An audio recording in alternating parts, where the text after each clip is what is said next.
Selanjutnya marilah kita dengarkan tausiah ataupun siraman rohani yang hari ini kami persilahkan kepada beliau yang sama-sama kita muliakan, pimpinan Pondok Pesantren Al-Falah. Kepada beliau yang terhormat Bapak Ustadz Haji Amin Zubaidi, SPD MPDI, kami persilakan. Assalamualaikum warahmatullahi wabarakatuh.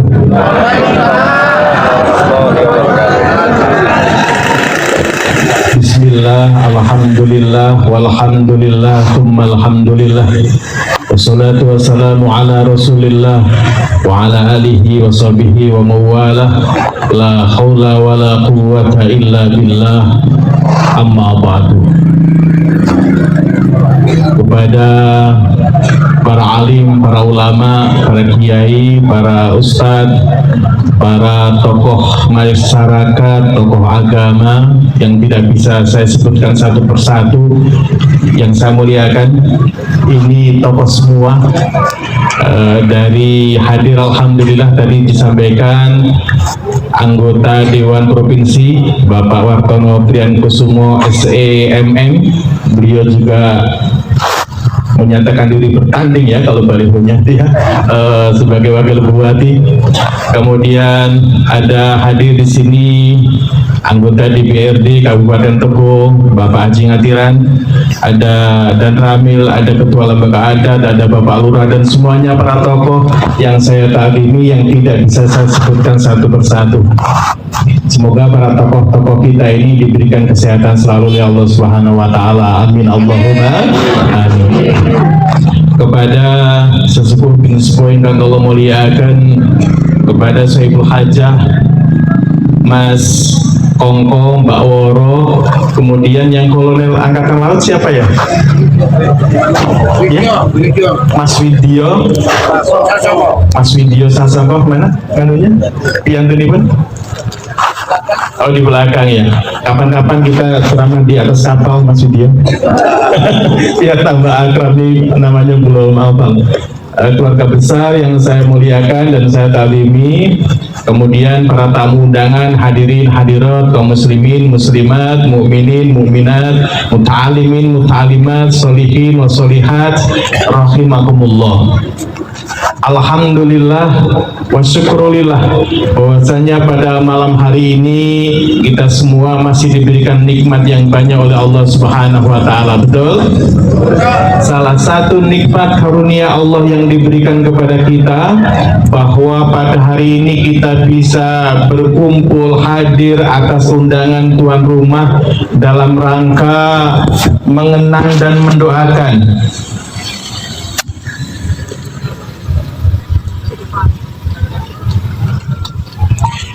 1000 hari Ibu Setiawati Wardani binti Sadaini, kemudian wafatnya 1 tahun Bapak Triswantono bin Sastro Mijoyo, 40 hari Iskandar bin Sadaini. Semoga Allah lapangkan kuburnya, Allah terangi kuburnya, Allah selamatkan kuburnya, Allah hindarkan siksa kuburnya yang bisa meluluh lantakan tulang-tulangnya, dan Allah masukkan ke dalam surga dengan rahmatnya. Amin Allahumma amin Allahumma.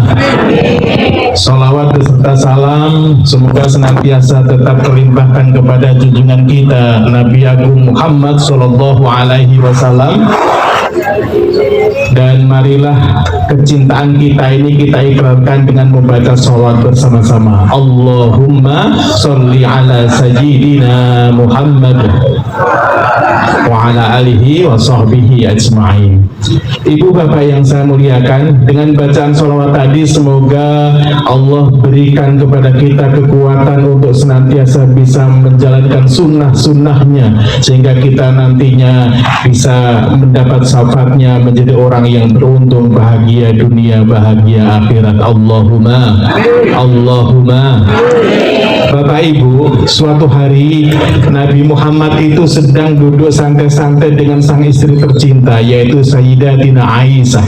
Ketika sedang ngobrol ringan, kemudian tiba-tiba istrinya itu menyampaikan, mohon didoakan, wahai Rasulullah, tolong mintakan kepada Allah untuk saya, doakan saya, kata Aisyah. Kemudian Rasulullah menyampaikan, hai Allah, ampunilah Aisyah atas segala dosa-dosa dan kesalahannya, baik yang telah lalu maupun yang akan datang, baik yang dilakukan secara sembunyi-sembunyi maupun dilakukan secara terang-terangan. Kemudian mendengar doa itu, Aisyah ini senang bukan main, bahagia sekali, sampai beliau itu tertawa, kemudian menjatuhkan kepalanya di pangkuan Rasulullah SAW. Rasulullah menyampaikan, wahai Aisyah, wahai istriku, apakah kamu bahagia dengan doa yang saya panjatkan? Aisyah mengatakan, wahai Rasulullah, saya sangat senang sekali engkau mendoakan ampunan kepada saya, sementara doa engkau pasti dijabah oleh Allah Subhanahu wa Ta'ala. Akhirnya Rasulullah menyampaikan, wallahi, demi Allah, innaha la du'ai li ummati fi kulli shalah. Rasulullah menyampaikan, demi Allah wahai Aisyah, saya berdoa dengan doa yang seperti itu untuk umatku tiap-tiap saya melaksanakan sholat. Alhamdulillah. Inilah cinta seorang pemimpin sejati. Inilah cinta Nabi besar Muhammad kepada umatnya. Kita belum lahir, Allah sudah doakan kita. Rasulullah sudah doakan kita. Kita belum ada di dunia ini, Rasulullah sudah risau, jangan-jangan umatnya nanti akan sengsara dunia akhirat. Rasulullah tidak ingin umatnya itu tidak bahagia di dunia maupun di akhirat, maka Rasulullah mendoakan kita semuanya. Alhamdulillah, alhamdulillah. Makanya seyogyanya kita juga harus banyak membaca sholawat. Setuju? Setuju. Nabi putra Abdullah Nabiullah Muhammad. Bisa Ibu? Ibu jawabnya Nabiullah Muhammad. Nabi putra Abdullah Nabiullah Muhammad.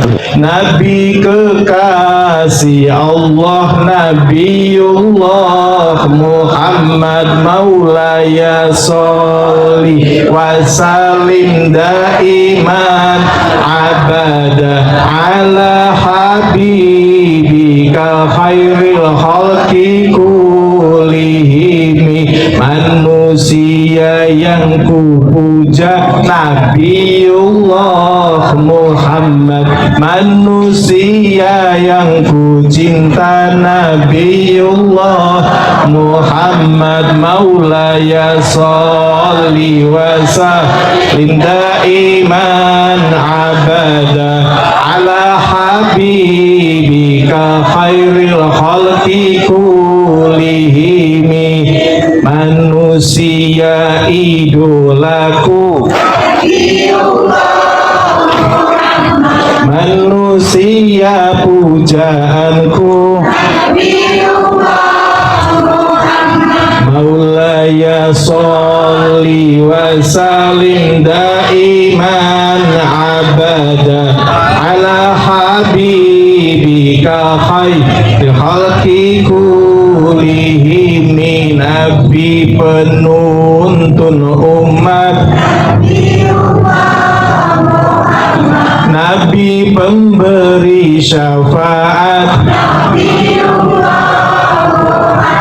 pemimpin di dunia, pemimpin di akhirat. Nabiullah Muhammad. Sama-sama. Maulaya sholli wa salim daiman abada ala habibika khairil khalqi kullihim. Maulaya sholli wa salim daiman abada ala habibika khairil khalqi kullihim. Sallu ala Nabi Muhammad. Semoga apa yang dikerjakan oleh sahibul hajah ini benar-benar menjadi amalan solihan makbullah indallah. Amin Allahumma amin Allahumma. Semoga kirim doa ini benar-benar dicatat oleh Allah Subhanahu wa taala sebagai bentuk berbakti sahibul hajah kepada orang yang dicintainya yang telah pergi menghadap sang ilahi Rabbi. Amin Allahumma amin Allahumma. Ibu yang saya muliakan, hidup di dunia ini memang ini juga mengingatkan kepada kita bahwa hidup kita itu sebentar saja. Betul apa betul? Betul apa betul? Kullu nafsin dha'iqatul maut. Tiap-tiap yang berjiwa itu akan merasakan mati. Ibu, aslinya itu saya kasih tahu ya. Aslinya kita yang hadir di sini itu sudah divonis mati. Aslinya seperti itu. Semua bapak-bapak, ibu-ibu yang di dalam, yang di luar, kita semuanya itu sudah divonis mati. Cuman kapan eksekusinya itu masih dirahasiakan. Ya, kapan kita waktunya meninggal itu masih dirahasiakan oleh Allah Subhanahu wa taala. Tapi aslinya kita sudah dieksekusi semuanya. Dan yang namanya mati itu ibu bapak bukan karena umur. Betul apa betul? Ada yang kakeknya sehat bugar 80 tahun ke atas ya, lebih usianya itu, kemudian cucunya meninggal dunia. Ada atau tidak? Ada yang ayah ibunya masih sehat, gagah, perkasa, tapi anaknya sudah meninggal dunia. Ada orang yang sedang ngajar meninggal dunia. Ada yang sedang olahraga meninggal dunia. Ada yang sedang merumput ya, ada yang sedang ngarit, ada yang manjat pohon mati di atas pohon juga ada. Ada yang sudah dirawat bertahun-tahun tapi tidak meninggal juga ada. Ada yang perang, tubuhnya penuh dengan sabetan pedang tapi juga tidak meninggal dunia juga ada. Sebagaimana yang dialami oleh Khalid bin Walid. Khalid bin Walid itu kalau doa, ya Allah matikan saya di medan tempur gitu, tapi Allah kabulkan matinya di atas kasur. Masya Allah, ini karena mati itu. Jadi mati itu bukan karena sakit, bukan karena ketabrak mobil, bukan karena jatuh, tapi kenapa kok manusia mati? Itu karena jatah rezekinya sudah habis. Paham ibu? Paham ibu? Dulu itu bu, di Damaskus diceritakan ada seorang anak sematawayang itu mau piknik ke luar negeri. Pokoknya semuanya sudah diurus, paspor sudah lengkap, kemudian tiket pesawat bahkan sudah dibeli, dan pesawat itu akan berangkat jam 5 sore. Waktu itu masih jam 2 siang, kemudian dia pamit sama ibunya, "Ma, ini saya mau piknik ke luar negeri. Kemudian pesawat sudah saya beli tiketnya, nanti akan terbang jam 5 sore. Sekarang masih jam 2, Ma. Saya ingin istirahat dulu. Tolong nanti bangunkan saya jam 4 biar saya nggak ketinggalan pesawat." Kemudian sang ibu bilang, "Oh ya, silahkan istirahat dulu, nanti saya bangunin." Ketika sang anak itu tidur, ibu, jam 3:30 itu tiba-tiba hujan. Jam 3:30 itu angin luar biasa besarnya, petir menyambar di mana-mana. Sehingga sang ibu ini mikir, ini anakku mau piknik ke luar negeri, mau naik pesawat. Ini kalau saya bangunin, ini bisa kecelakaan, bahaya ini. Akhirnya sang ibu mikir, oh kalau kayak gini biarkan anak saya tertidur sampai pesawatnya pergi, baru nanti saya bangunkan. Bener ibu? Sang ibu ini dia tidak membangunkan anaknya. Jam 4 anaknya masih tidur pulas, jam 4:30 juga belum bangun, jam 5 belum bangun juga, sampai pesawatnya itu sudah pergi, sudah terbang, kemudian baru dibangunkan jam 5:15. Ibunya bilang, digoyang-goyang anaknya itu, "Bu, nak bangun nak, katanya kamu mau piknik keluar negeri, bangun." Dibangunin itu ibu, apa yang terjadi? Ternyata anaknya sudah meninggal dunia. Innalillahi wa inna ilaihi rajiun. Begitulah kematian itu, ibu. The mysterious problem. Semuanya dirahasiakan oleh Allah Subhanahu wa taala. Ibu bapak yang saya muliakan, makanya kawan saya itu pernah bersaya begini, "Wahai manusia, jangan engkau tertipu daya oleh dunia yang fana. sebagai tempat ujian bagi kita. Dunia sementara, akhirat selama-lamanya. Lanjutannya Ibu. Orang kaya mati, orang miskin mati, raja-raja mati, rakyat biasa mati. Orang kaya mati, orang miskin mati, raja-raja, rakyat biasa mati. Semua pergi menghadap Ilahi. Dunia yang dicari takkan ada berarti. Dunia yang dicari takkan dibawa pergi. Betul Ibu Bapak? Dunia tidak ada artinya kalau mau sudah datang itu. Apa ada orang ribu bujang yang kaya raya kemudian mati, kemudian dia bawa spion motor, spion mobil? Nggak ada, spion aja nggak dibawa, apalagi trontonnya, gimana nguburnya gitu kan. Jadi semuanya itu akan ditinggalkan Ibu. Oleh karenanya persiapkan diri kita, insya Allah. Ibu, ini sudah jam 9 lebih, diteruskan atau cukup sekian tausiahnya? Terus, cinta kepada Pak Triswandono almarhum, cinta ya. Cinta bukan hanya di mata, cinta hadir di dalam jiwa. Jadi kalau cinta itu semakin malam semakin asik, betul. Apalagi ada snacknya banyak banget tuh. Ada tas-tas, saya belum tahu isinya apa itu ya. Yang jelas kenangan yang tidak akan terlupakan. Ibu yang saya muliakan, dengan Pak Triswandono ini saya termasuk orang yang jarang berinteraksi, tapi kalau digabungkan itu udah banyak banget saya ngobrol, mendengar taujihnya dan sebagainya Ibu. Kalau hari-hari interaksinya jarang, tetapi antar bertahun-tahun itu saya di Ribu Bujang dengan beliau saya sangat banyak sekali bercerita, beliau yang bercerita saya mendengarkan dan sebagainya. Salah satu yang Pak Triswandono sampaikan ke saya itu yang saya akan ingat terus, beliau menyuruh saya untuk fokus di dalam bekerja. Jadi kata Pak Triswandono itu, Mas Toto, kata ayah anda panjenengan itu, kalau kerja, kalau melakukan apapun fokus, karena secerdas apapun, kata beliau ini, sekreatif apapun, jikalau kamu tidak fokus, kamu nggak akan jadi apa-apa. Ini kata beliau. Jangankan kerja, jangankan berkarir, mau makan saja kalau tidak fokus kesel. Nah ini beliau menyampaikan kayak gitu. Ini luar biasa, pendek, ringkas, karena memang kalau kita nggak fokus nggak akan jadi. Betul Ibu? Matahari itu kan panas luar biasa, ya kan? Tapi kenapa orang kok tidak membakar kita? Kenapa kira-kira? Ayo Pak Haji Rosmandi. Matahari itu kan begitu panas itu kan, tapi orang malah berjemur. Kenapa? Karena matahari itu nggak fokus, dia menyebar kemana-mana. Tapi kalau sinar laser itu kan nggak begitu panas dibandingkan dengan matahari, tapi dia fokus, makanya dia bisa menebus baja, bisa menebus sel kanker dan sebagainya. Nah, makanya apa yang disampaikan oleh almarhum Bapak Triswandono bagi saya sangat berharga. Berfokuslah, kata beliau itu.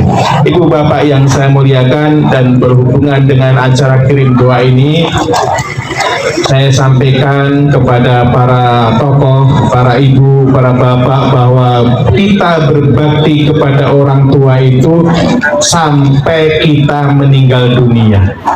Batasan kita berbakti kepada kedua orang tua kita itu bukan ketika orang tua kita meninggal dunia, bukan ketika orang tua kita wafat, tapi ketika kita yang sudah meninggal dunia.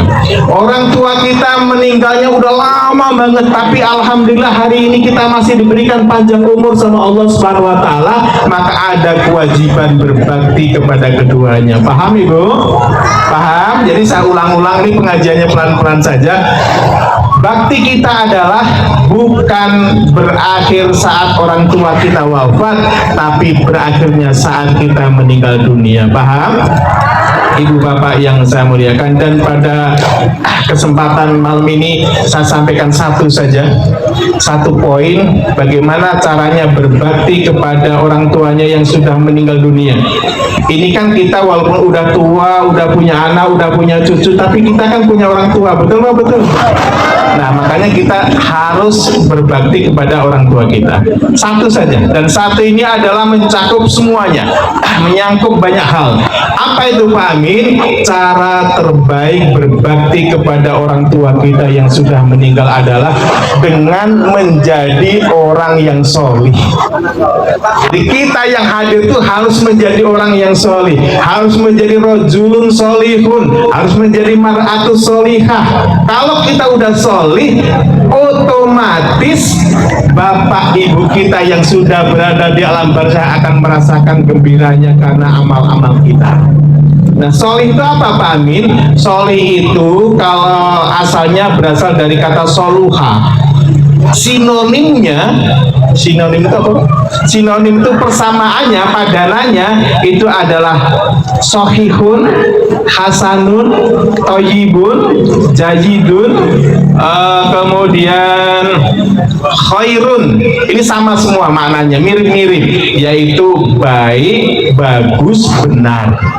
Jadi kalau kita ingin membahagiakan orang tua kita yang sudah meninggal dunia, kita harus menjadi orang yang benar, menjadi orang yang bagus, menjadi orang yang baik.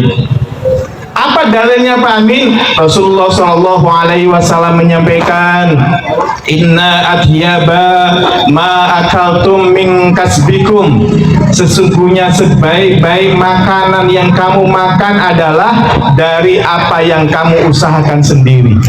Wa inna auladakum min kasbikum, kata Rasulullah. Dan anak-anakmu adalah hasil karyamu. Anak-anakmu adalah hasil usahamu sendiri.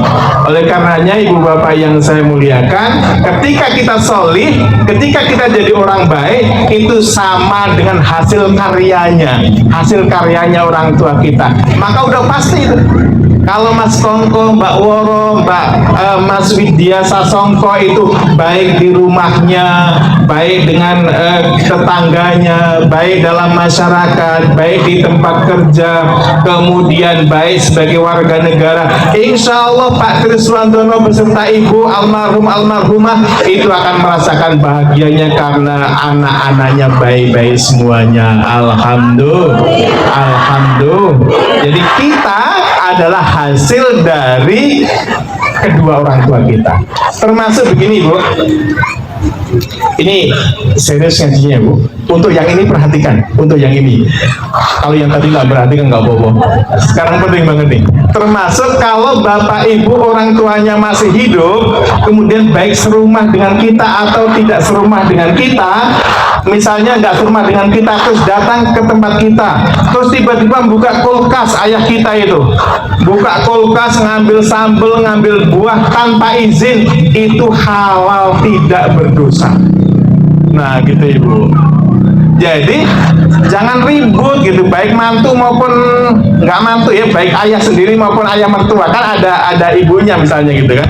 Jadi jangan sampai ribut. Kalau yang ribut nih gimana nih ayah ini nggak izin ngambil sambal, ngambil rendang nggak izin, ini berarti belum ngaji. Ibu bapak yang saya muliakan, pastikan, karena jangankan sambal, uang yang ada di dompet kita diambil bapak kita tanpa izin kita, halal bagi mereka itu, karena anta wa maluka liwaladika, kamu dan hartamu adalah milik kedua orang tuamu, kata Rasulullah SAW. Jangankan uang, jangankan sambal, jangankan buah, jangankan es krim, uang diri kita itu diambil orang tuanya juga boleh gitu ya, disuruh ngarit berangkat gitu ya. Kita itu seperti itu sebagai anak yang solihah itu, mumpung orang tuanya masih hidup. Dan termasuk durhaka Ibu, misalnya begini, orang tua kita sedang sakit, kita ngerti orang tua kita sakit, terus sampai orang tua kita mengatakan, Dok, tolong aku antar ke dokter gitu misalnya, itu sudah sebuah kedurhakaan tuh Pak Haji. Jadi kalau pembahasannya fikih Islam itu, aku antar ke dokter, harusnya kita nawarin dulu. Kita ngerti posisi mama kita sedang sakit, bapak kita sedang sakit. Kok sampai beliau itu minta diantar ke dokter? Ini termasuk anak durhaka. Kata Imam Syafi'i, beliau menyampaikan tidak boleh berdebat dengan orang tua walaupun kita benar, walaupun posisi kita benar. Kenapa kok tidak boleh berdebat? Karena jikalau orang tua kita, baik bapak maupun emak kita, baik ayah maupun ibu kita, terus ngomongnya lirih kepada kita, ngomongnya pelan kepada kita, gara-gara dia takut kepada anaknya, itu anaknya sudah durhaka luar biasa. Nah ini bukannya saya mau cari, jadi mau tahu semua pengalaman ya. Ibu, ya ini saling mengingatkan ya Bu. Jadi jangan sampai jangan sampai ibu kita mau minta jajan kepada kita takut gitu. Jangan sampai minta antar beli obat di apotek takut. Kalau dia sampai takut, orang tua kok sampai takut ke kita ini adalah anak-anak durhaka. Naudzubillah min dzalik.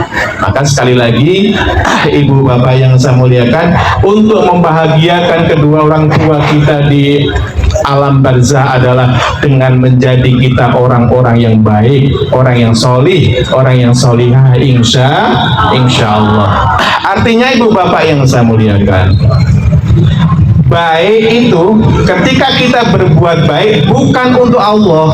Jadi kita berbuat baik, kita berbuat yang baik-baik, meninggalkan maksiat, itu bukan untuk Allah, tapi untuk diri kita dan untuk kedua orang tua kita. Kalau Allah nggak butuh ibu. Satu Indonesia nggak ada yang sholat, Allah tetap Allah. Allah tetap Tuhan Rabbul Alamin. Satu Indonesia ini jahat semuanya gitu ya. Allah tidak akan pernah mengurangi wibawanya Allah Subhanahu wa taala. Jangankan se-Indonesia, Pak. Se-alam dunia, dari Inggris sampai Jepang, dari kutub utara sampai kutub selatan, jahat semuanya, nggak ada yang nyembah bagi ke Allah. Allah nggak rugi, Allah tetap Allah. Allah masih punya triliunan makhluknya yang di langit, yaitu malaikat Allah Subhanahu wa taala. Tidak pernah maksiat, tidak pernah mengingkari janji, dia hanya bertasbih dan menyembah Allah Subhanahu wa taala. Jadi kita jangan sok-sokan gitu ya, Allah nggak akan rugi gitu. Walaupun kita nakal kayak apapun itu, Allah masih punya, selain manusia itu banyak banget makhluknya.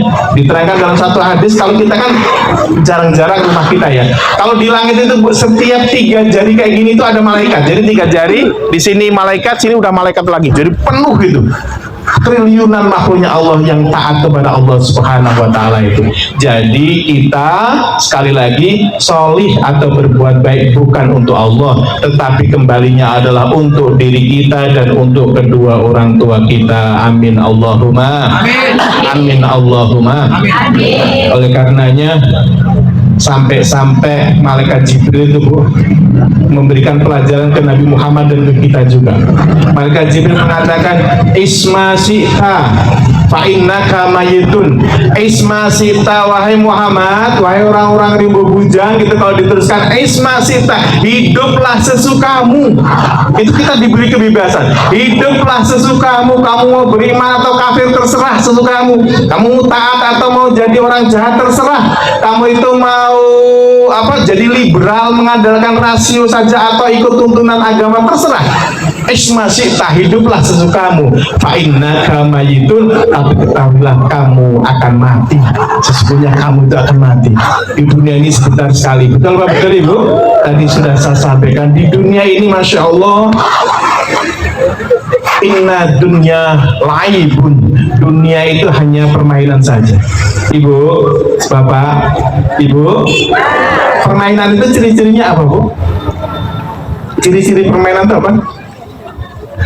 Biar cepat selesai ya. Ciri-ciri permainan itu Mas Tolo, itu makanya besok kalau jadi harus semangat. Ciri-ciri permainan itu adalah waktunya sebentar.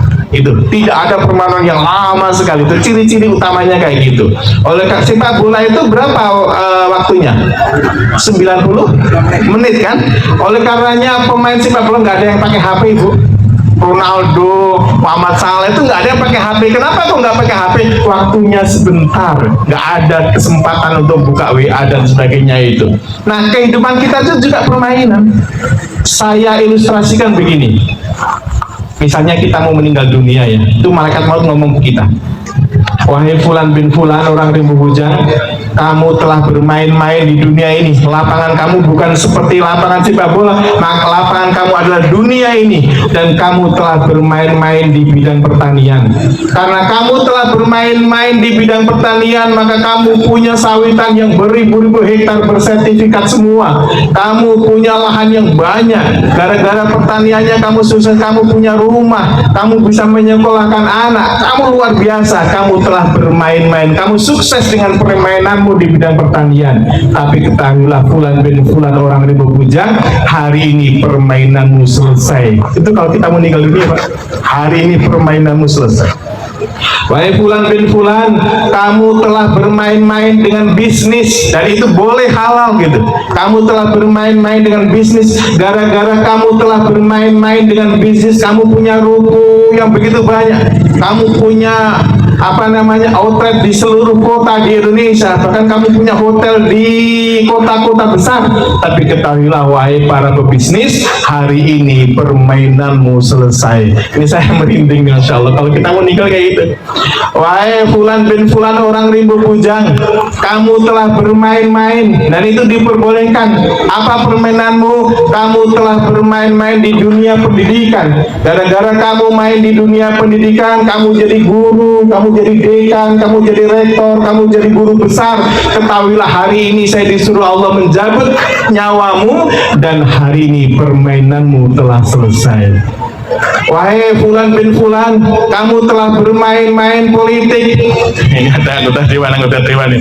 Gara-gara kamu bermain-main dengan politik, akhirnya kamu jadi anggota dewan, jadi anggota DPRD, Tebo, provinsi, pusat.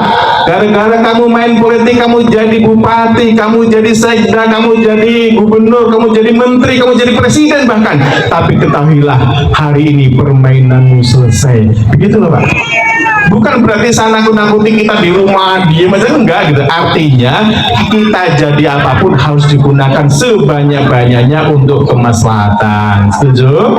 Karena dunia itu sebentar sekali seperti itu, Bapak Ibu yang saya muliakan. Isma syi'ta fa innaka mayitun, hiduplah sesukamu, tapi sesungguhnya kamu akan mati.